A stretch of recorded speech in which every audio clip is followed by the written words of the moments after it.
Hey guys and gals, welcome back. Wake up. Welcome back for our last installment of chapter 14, and this is 14.7 Catalysts.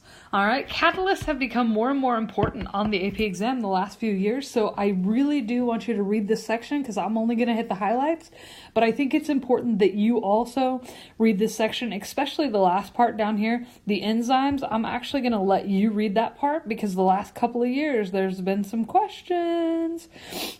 So jumping in, first off, what is a catalyst? Up to this point, you've heard a catalyst speeds up the rate of reaction.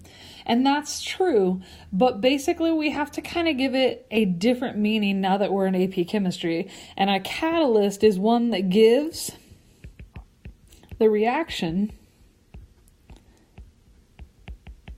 a different pathway with lower activation energy. So basically it gives it an alternate pathway that has a lower activation energy, and you can see that in this picture down below. So we have the reactions. This is our ozone reaction. So we have O3 plus O, and the first one, the blue line, is the one that shows us our uncatalyzed reaction. Notice it has a fairly large E sub A.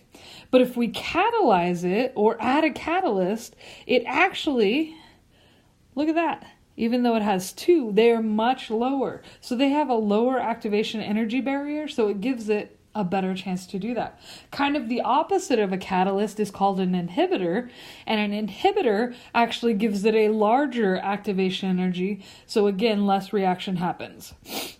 So where do we find catalysts? We can find it in the catalytic destruction of ozone. There's actually a pretty good read in this section about that.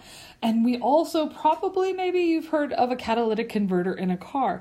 And that's the one that tries to take the bad stuff that's created by our car and make it into better stuff before it's pumped out into the environment. And the last two things I'm going to cover here are homogeneous catalysts and heterogeneous catalysts. Homogeneous, the prefix homo means same, so we're talking about catalysts that are in the same phase. So we're talking about if we have a gas reaction, then our catalyst is also a gas. If we're talking about a heterogeneous catalyst, our heterogeneous catalyst is one that obviously our catalysts are in different phases.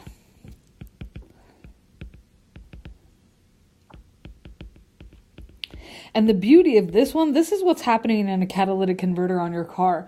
Your catalytic converter, I believe, is made out of palladium, and it just gives it a good reaction, and it allows them to line up. And that's also what you're going to see when you read about enzymes. Okay, thanks. See you next time.